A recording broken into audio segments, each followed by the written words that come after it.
Hello, নমস্কার বন্ধুরা। আমি সৌমিতা। তো চলে এসেছি আজ আবার আমার একটা মিনি ব্লগ নিয়ে। তো কেমন আছো তোমরা সবাই? তো আজ আমি দেখো তোমাদের নিয়ে যাচ্ছি হচ্ছে রাসের মেলায়। তো সবাইকে প্রথমে বলে রাখি শুভ সন্ধ্যা। তো আজ সন্ধ্যাবেলায় কিন্তু আমি তোমাদের রাসের মেলা ঘুরিয়ে দেখাবো।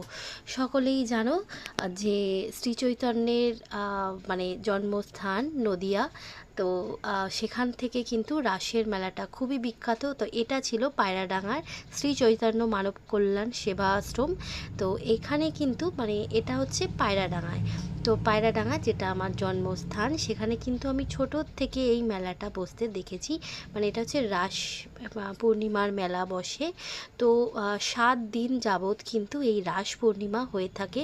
তো প্রচুর প্রচুর অগণিত দর্শকবৃন্দ কিন্তু মানে বা ভক্তবৃন্দ যারা এই অনুষ্ঠানে বহু দূর দূরান্ত থেকে যোগদান করার জন্য আসে এবং বহু ভালো ভালো যে আমরা যাদের বলে থাকি যে আমি হয়তো তাদের প্রকৃত ব্যাখ্যা দিতে পারবো না, কিন্তু তবুও বলে রাখি যে এনারা কিন্তু খুব সুন্দর ভক্তি গীতি গান করেন। তো সেই সমস্ত মানুষদের জমজমাটি ভিড়ে কিন্তু পুরো এই 7 দিনের রাত উৎসব পুরো জমজমাটি হয়ে ওঠে। তো তারপরেই চলে আসলাম হচ্ছে আমরা মেলা প্রাঙ্গণে। তো দেখো এই মেলা প্রাঙ্গণটা কিন্তু নতুন বসছে, মানে এই 10 বছর হলো। তো এই রাসটা যতই ছোট থেকে আমি দেখি না কেন, মেলাটা কিন্তু আগে বসতো না। তো এখন বাচ্চাদের মনোরঞ্জনের জন্য এটা একটা খুব সুন্দর জায়গা। আর দুদিকে দেখো সারি সারিভাবে কিন্তু সুন্দর করে অনেক খেলনাপত্রের দোকান বসেছে, প্রচুর ফুচকা স্টল, সঙ্গে বাচ্চাদের জন্য এই দেখো ডাম্পলিন বা বহু খেলার জন্য বহু রাইডস, সঙ্গে অনেক সংসারের টুকিটাকি কেনার জিনিস। তো এসব দেখে আমিও ভাবলাম যে না, চলো কিছু একটু কিনে নিই। তো সঙ্গে সঙ্গে এই যে দেখো এখান থেকে মা কয়েকটা কৌটো কিনছিল আর আমি এই কাচের গ্লাসগুলো কিনলাম, সঙ্গে মায়ের জন্য কটা কৌটো আর এই সমস্ত কিনলাম এই দোকানটি থেকে। এবং এই দোকানটি থেকে নিজেদের কেনাকাটা শেষ করে আমরা কিন্তু আবার চলে গেছিলাম এই কাকিমার দোকানে।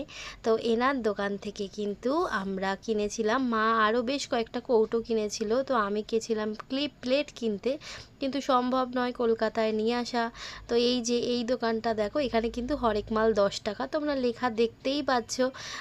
তো এখান থেকে কুট্টু দু একটা খেলনা কিনেছিল, ছোট ছোট খেলনা। ওর তো অত টাকার ভ্যালু বোঝে না, কিন্তু ওর কাছে খেলনাটাই মেন কথা।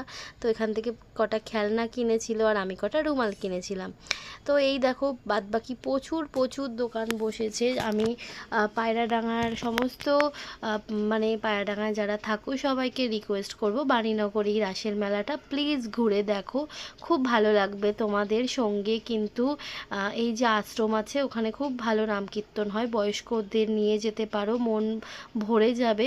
আর সঙ্গে কিন্তু এই যে দেখো একটা ছোট্ট মেলাও আছে পাশে, ছোট বলা যাবে না, তবে হ্যাঁ আমাদের জন্য এটা অনেক। আর সঙ্গে সঙ্গে এই যে দেখো লাস্টে একটু মিষ্টিমুখ না করলে কি হয়, তো এইখান থেকে আমরা নিয়ে নিয়েছিলাম জিলেপি, সঙ্গে এই যে মিষ্টি গজা, সঙ্গে কিন্তু বোঁদে। তো এগুলো রাতে সেদিন যেহেতু রুটি ছিল, তো রুটির জন্য নিয়ে এসেছিলাম। আর বলে রাখি প্রথম কথা যে আমি কিন্তু এই ভিডিওটা আজকে তুলিনি, এটা 3 দিন আগের ভিডিও আজকে আপলোড করছি। সো তোমাদের কেমন লাগলো ভিডিওটা?